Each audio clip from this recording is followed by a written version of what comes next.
उपस्थित सभी वैज्ञानिकगण और शुगर मिल से आए हुए अधिकारीगण। वैसे मैं फसल सुरक्षा का आदमी हूँ।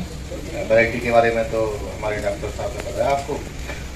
तो वैरायटी जो प्रजाति है वो बहुत ही जरूरी है अच्छी पैदावार करने के लिए, और क्योंकि ये नई नई प्रजाति निकालना, नई नई प्रजाति लाना एक अनिवार्य कार्यक्रम है और ये आना चाहिए, क्योंकि कोई वैरायटी बहुत ज़्यादा दिन तो चलती नहीं है। 10 साल चल जाती है, 15 साल चल जाती है, तो उसको एक दिन जाना ही होता है, इसलिए ब्रीडिंग करते हैं। और सबसे बड़ी बात यह है कि इस वैरायटी के जनक आपके बीच में बैठे हैं डॉक्टर संजीव कुमार।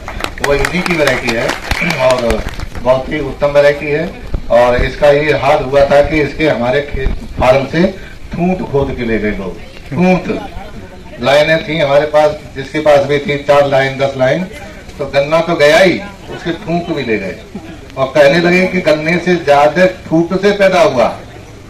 तो ये बात गलत नहीं है, एकदम सही बात है। अगर आप ठूंठ उखाड़े तो ठूंठ में जो है आंख ज्यादा होती है बस गन्ने के मुकाबले। गन्ने में आंख कम होती है, ठूंठ में ज्यादा होती है और मौदे के पास ज्यादा होती है। गलत तो नहीं कह रहा, तो इसलिए वो जब ले गए तो ठूंठ से उनको ज्यादा पौधे मिले। तो इसलिए जो है मैं कहूँगा, गन्ने की जब हम बात करते हैं तब तो हम 15 से 20 आंख कहते हैं, और जब 20 गन्ने की बात करते हैं तो वो कभी 25 से कम नहीं होता। कह रहे हैं कि ये जो 1 हेक्टेयर का है ये कम से कम मेरे हिसाब से 1.25 हेक्टेयर की कोटली है, समझ रहे हैं। और ऊपर वाला गन्ना जो अंगोले के नीचे वाला गन्ना है वही सबसे बढ़िया बीज है। उसको बड़े ध्यान से काट के सिंगल काट करके बोना है। आंख का नुकसान नहीं होना चाहिए, चाहे आप छोटी आंख काट रहे हो चाहे बड़ी पूरी काट रहे हो, आंख का नुकसान होना चाहिए। गन्ना फटना नहीं चाहिए, गन्ना फटेगा तो अभी जर्मिनेशन में कम होगा, आंख टूटे होगा। तो इन सब चीजों का ध्यान रखते हुए आप चलेंगे। और दूसरी बात यह है कि जो मेरा मेन मुद्दा है, मेरा जो मेन विषय है फसल सुरक्षा का है, क्योंकि ऐसी कोई फसल नहीं है, ऐसी कोई प्रजाति नहीं है जिसमें कि कुछ कीड़े कुछ बीमारी ना लगती हैं। तो अभी आपको ये जो दिया जा रहा है, पहले तो मैंने बताया आपको कि अच्छे उससे गड़ासे से जो तेज गड़ासा हो उससे एक एक गांठ काटनी है, और एक एक गांठ के दोनों आंख के दोनों तरफ 1-1 इंच गन्ना कम से कम होना चाहिए। ठीक है, जो सामने सीडलिंग देख रहे हैं ऐसे। और आप जो है उसको लगाइए, एक चाहे जैसे गिलास आपने पी के रख दिया तो इसी में छेद करिए, इसी में कोकोपीट भर लीजिए, मिट्टी भर लीजिए, चाहे बालू भर लीजिए, इसी में उसको लगा दीजिए। कुछ नहीं मिलता है, अगर उस तरह का पॉट मिल जाए तो वो ले लीजिए, कुल्हड़ ले लीजिए, जो भी आपको वेस्ट मटेरियल मिले उसको ले लीजिए, उसी में लगा दीजिए। अब उसमें लगा दिया आपने, तो अब उसकी जो मिट्टी है, क्योंकि अब हम जब तैयार करते हैं तो रखेंगे तो उसको मिट्टी में ही, चाहे आप ट्रे में लगा दीजिए चाहे कहीं भी लगा दीजिए, रखोगे तो जमीन पे ही। अगर जमीन में मान लो दीमक होगी तो चल के आ जाएगी। तो इसलिए सबसे पहले जर्मिनेशन के समय, जमाव के समय हमें दीमक से बचाना होता है। गलत तो नहीं कर रहा हूं, सबसे पहले दीमक से बचाना होता है। दीमक से 33%, 1/3 जमाव कम हो सकता है अगर आपने कोई ध्यान नहीं दिया तो, और कभी कभी ये ज्यादा भी हो सकता है। ये तो होना ही है अगर ध्यान नहीं दिया गया है। तो करना क्या है आपको, सबसे पहले दीमक के लिए जो कोकोपीट तैयार कर रहे हैं या गोबर की खाद तैयार कर रहे हैं, उसमें आपको दीमक को मारने के लिए, भगाने के लिए कुछ इंसेक्टिसाइड का इस्तेमाल करना पड़ेगा।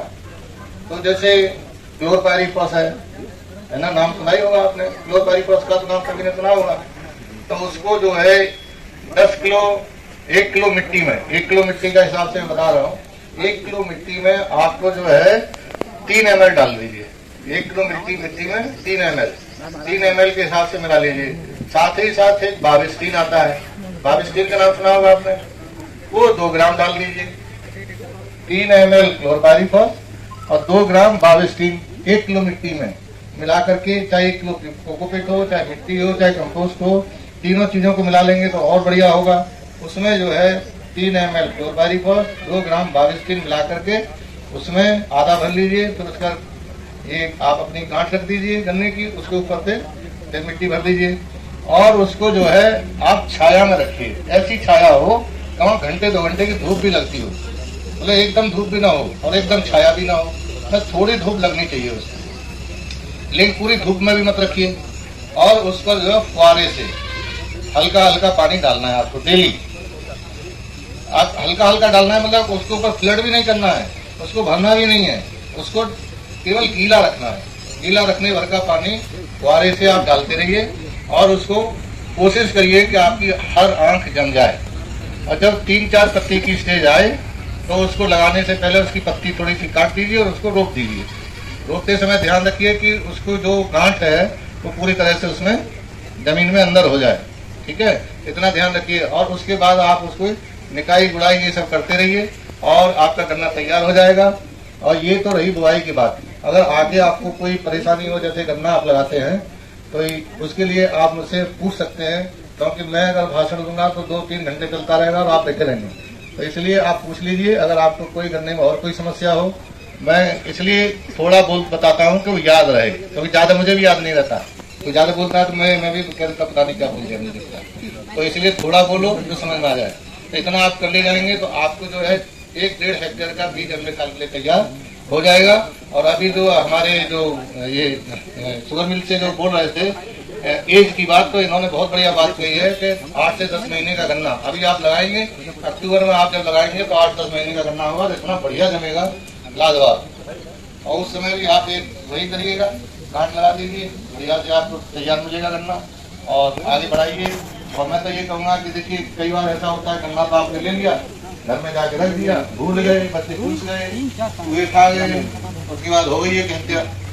तो हम ये मान के आपसे ये उम्मीद करते हैं, अपेक्षा करते हैं, आप जितने भी यहाँ किसान भाई बैठे हैं जो इस बीज को लेके जाएंगे वो इसको लगाएंगे जरूर। ऐसे तो आप कहेंगे कि हम तो लगाएंगे, लेकिन मैं फिर आपसे प्रार्थना करता हूँ कि आप लगाइए जरूर। चूहे को मत खिलाइए, बच्चों को मत चुसाइए, ठीक है ना, क्योंकि नई वैरायटी है और आगे भी नई नई वैरायटी आपको देता रहेगा संस्थान चीनी मिल के सहयोग से, हम लोग अपने भी लेवल पर। और आपको कोई भी समस्या है, हम 24 घंटे आपकी सेवा में तत्पर हैं। आप बेझिझक फोन करके पूछिए, रात के 12 बजे पूछिए, 1 बजे पूछिए, सुबह 7 बजे पूछिए, बस तो आपके सवाल का जवाब हम देंगे। अगर हमसे नहीं होगा तो हम पूछ के देंगे, बहरहाल आपको संतुष्ट किया जाएगा। धन्यवाद।